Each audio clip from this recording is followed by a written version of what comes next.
Une usine militaire russe frappée à Penza, l'Ukraine dit avoir visé l'usine Elektropribor au moment où des bombardements russes ciblaient la ville de Kherson. La Turquie a commencé à fournir du gaz à la Syrie. Le gaz vient d'Azerbaïdjan et passe par la ville de Kilis. La Turquie appelle l'Union européenne à aider la Syrie. Des dizaines de tonnes de nourriture et d'aide médicale larguées sur la bande de Gaza par la France, l'Espagne et l'Allemagne. Berlin parle de progrès limités. Amarrage réussi pour la capsule SpaceX Crew Dragon. 2 Américains, un Japonais et un Russe entament une mission de 6 mois sur l'ISS.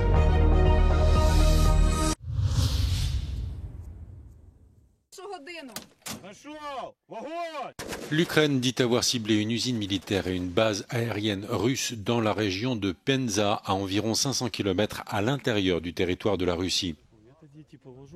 Selon le gouverneur de la région, Oleg Melnychenko, l'attaque de drones a fait un mort et 2 blessés. Une autre attaque de drones ukrainiens a touché la région de Samara, 300 km plus à l'est. Selon les autorités locales, un homme a été tué par la chute des débris d'un drone ukrainien. Les attaques ont eu lieu dans la nuit de vendredi à samedi. Les autorités ukrainiennes font état de leur côté de 2 morts dans des bombardements russes sur la ville de Kherson.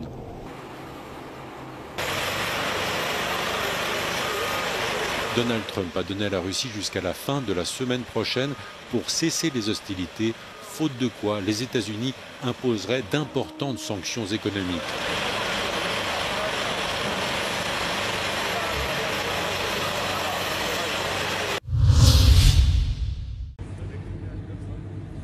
La Turquie a commencé à fournir à la Syrie du gaz naturel en provenance d'Azerbaïdjan. La cérémonie d'inauguration du gazoduc Turquie-Syrie s'est déroulée à Kilis, la ville turque au sud-est du pays, à une 50aine de kilomètres d'Alep, en Syrie. Selon le ministre turc de l'énergie, le gaz doit permettre d'activer des centrales électriques et répondre aux besoins d'environ 5 millions de foyers.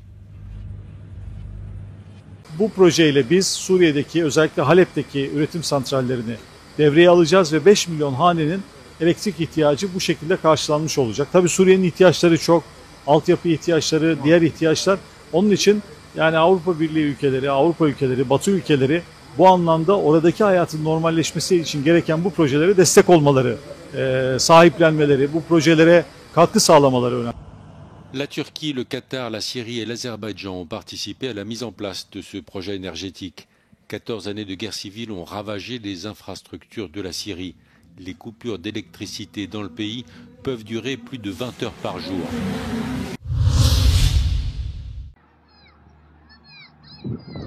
Des dizaines de tonnes de nourriture et d'aide médicale larguées par la France, l'Espagne et l'Allemagne sur la bande de Gaza.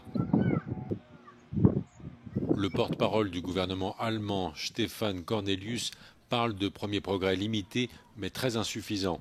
Dans le même temps, le chancelier allemand Friedrich Merz exprime son inquiétude concernant des informations selon lesquelles de grandes quantités d'aide humanitaire seraient retenues par le Hamas et des organisations criminelles. L'Italie et les Pays-Bas s'apprêtent eux aussi à larguer de l'aide humanitaire sur la bande de Gaza dès la semaine prochaine. Pour de nombreuses ONG, le largage d'aide humanitaire est un pis-aller dangereux et seule la voie terrestre permettrait d'apporter une aide suffisante. Sur le terrain, les autorités sanitaires contrôlées par le Hamas font état de 18 personnes tuées par des tirs israéliens. De son côté, le chef d'état-major de Tsahal, Eyal Zamir, estime que la guerre continuera sans répit tant que les otages israéliens ne seront pas libérés.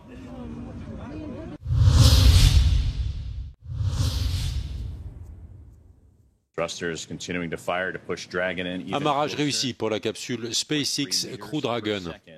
Le véhicule spatial s'est attaché à la station spatiale internationale très haut au-dessus du Pacifique.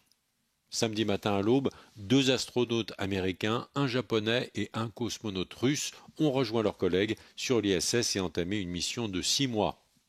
Il sera notamment question d'évaluer les capacités des astronautes à piloter des vaisseaux spatiaux et les scénarios d'un possible alunissage.